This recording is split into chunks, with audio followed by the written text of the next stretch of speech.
Wenyewe. Hodi. Karibu. Karibu. Niambie rafiki yangu. Kila msumbufu, niambie. Nasikia wewe unasaidia vijana wenye vipaji mtaani. Naomba unisaidie. Na kipaji na shida, naomba unisaidie. Kwa hiyo naamini kabisa una kipaji. Sio kwenda chooni tu. Ndio brother, mimi na vipaji vingi. Au nikonyeshe sasa hivi? Sawa, hamna shida. Njoo mezani tuongee. Tuongee yani tuone na kipaji chako kipaji gani. Sawa. Njoo. Sawa bro.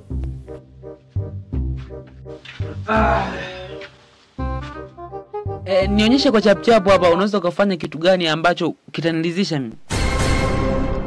Kipaji ninachoonyesha kwa kuonyesha kwa chapchapu hapa. Kungekuwa kuna jembe hapa, ningekuchimbia shimo la kaburi pale nje, maana mimi ni mtaalamu hayo mambo. Kwa hiyo na mimi tena najiamini na hicho kipaji. Kingine sawa. Majina yako unaitwa nani? Jina langu mimi naitwa Kibeliti. Kibeliti.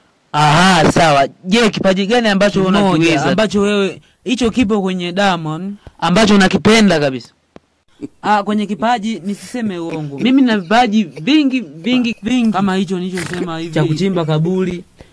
Kingine kucheza mpira, kingine kuchekesha. Yaani vingi tu yani vingi. Kingine ni kula, kuua. Ni vingi sana. Nitajie mkoa wako uliozaliwa. Sehemu niliyozaliwa ni mkoa wa Njombe, kijiji. Subiri kwanza. Je, unakumbuka unapofika hapa umeingilia wapi? Blaza, mimi nina akili timamu blaza. Yaani mimi si nimeingilia mlango hapa. Mlango si ndio hapa blaza. Yaani mimi nina akili timamu. Yaani usiniulize maswali kama. Yaani mimi nina akili timamu. Mlango nilioingilia ni huu hapa. Na ile basikeli uliyoiona pale nje nayo nimeiba. Kwa hiyo sikia kaka, subiri kwanza nimpigie mtu wa Milembe hapa. Nimpigie ili tuone tuna solve vipi hapa. Hello Miss Eliza.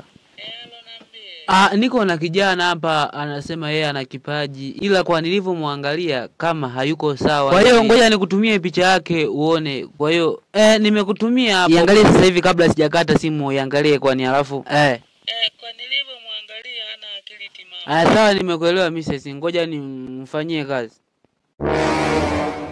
Hebu brother, namba ukoe kwanza. Yaani hebu punguza jaziba ni koa. Koa nacho kwani kipaji kwani? Tayari nishakoa. Cheka tuone. Hapo.